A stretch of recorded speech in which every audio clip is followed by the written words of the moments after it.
Hello friends, welcome back to my channel. இன்றைக்கி நம்ம பார்க்க போகிறது சுரைக்காய் அடை.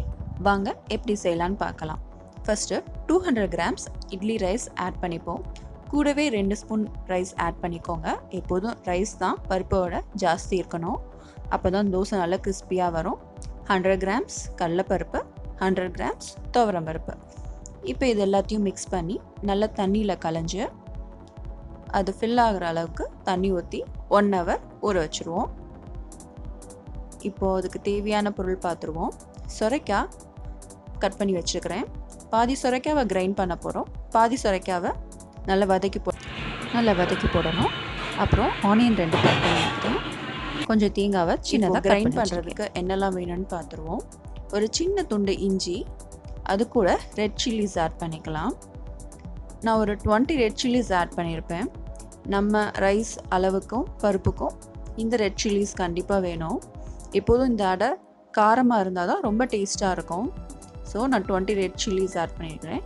அது கூட கட் பண்ணி வச்சுருக்கிற சுரைக்காவையும் ஆட் பண்ணியிருக்கிறேன். நம்மளுடைய ரைஸ் ஊற வச்சுருக்கிற ரைஸையும் எடுத்து இது கூட சேர்த்து நல்லா அரைச்சி வச்சுப்போம்.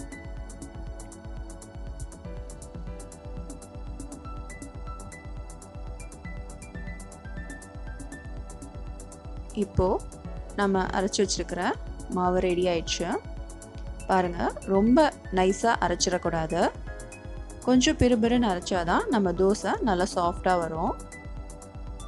நைஸாக அரைச்சிட்டோன்னா தோசை வராது. பிறுபிறுன்னு அரைச்சிக்கோங்க. இப்போது தாளிக்க என்னெல்லாம் தேவைன்னு பார்த்துருவோம். 2 ஸ்பூன் எண்ணெய் ஆட் பண்ணிவிட்டு தாளிக்க தேவையான கடுகு உளுந்த பருப்பு ஆட் பண்ணிப்போம். நெக்ஸ்ட்டு நம்ம கட் பண்ணி வச்சுக்கிற மீதி சுரைக்காவையும் ஆட் பண்ணிடுவோம். இப்போ இந்த சுரைக்காய் நல்லா ஃப்ரை ஆகட்டும்.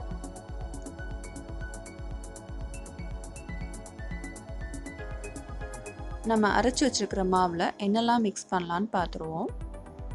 நம்ம கட் பண்ணி வச்சுருக்கிற ஆனியன், அது கூடவே கருவேப்பிலை கொஞ்சம் ஆட் பண்ணிப்போம். கொத்தமல்லி இலை இருந்தாலும் நல்லா பொடிசாக கட் பண்ணி ஆட் பண்ணிக்கலாம். நம்ம சின்னதாக கட் பண்ணி வச்சுக்கிற தேங்காய் இதெல்லாம் ஆட் பண்ணியாச்சு. இப்போ நம்ம சுரைக்காவும் நல்லா வதங்கிருச்சு. இப்போது இந்த சுரைக்காவையும் நம்ம இந்த மாவோட மிக்ஸ் பண்ணிடலாம்.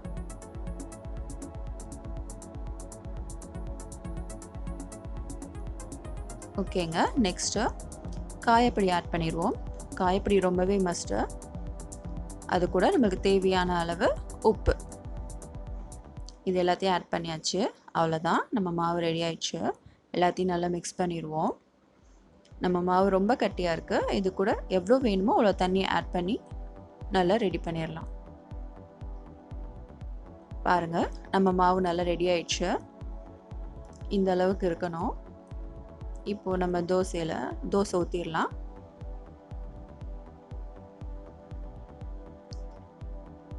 இதுக்கு நம்ம எண்ணெய் வேணால் ஆட் பண்ணிக்கலாம். ஆனால் கொஞ்சம் எண்ணெய் கூட 2 ஸ்பூன் ஊற்றணும். அப்போ தான் அடை தோசை நல்லா வேகும்.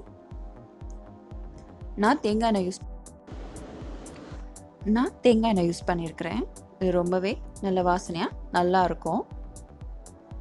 ஓகேங்க, இப்போ நம்ம அடை தோசை ரெடி ஆயிடுச்சு. இப்போது இந்த அடை தோசைக்கு நல்ல காம்பினேஷன் தேங்காய் சட்னி. இந்த அடை தோசை நல்லா காரமாக இருக்கிறனால கொஞ்சம் ஸ்வீட்டாக சட்னின்னா நல்லாயிருக்கும். நம்ம எப்போதும் செய்கிற தேங்காய் சட்னி தான்.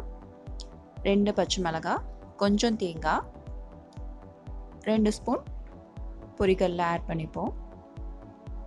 சின்ன துண்டு புளி, கொஞ்சம் உப்பு. அவ்வளோதாங்க, நம்ம சட்னி ரெடி ஆயிடுச்சு.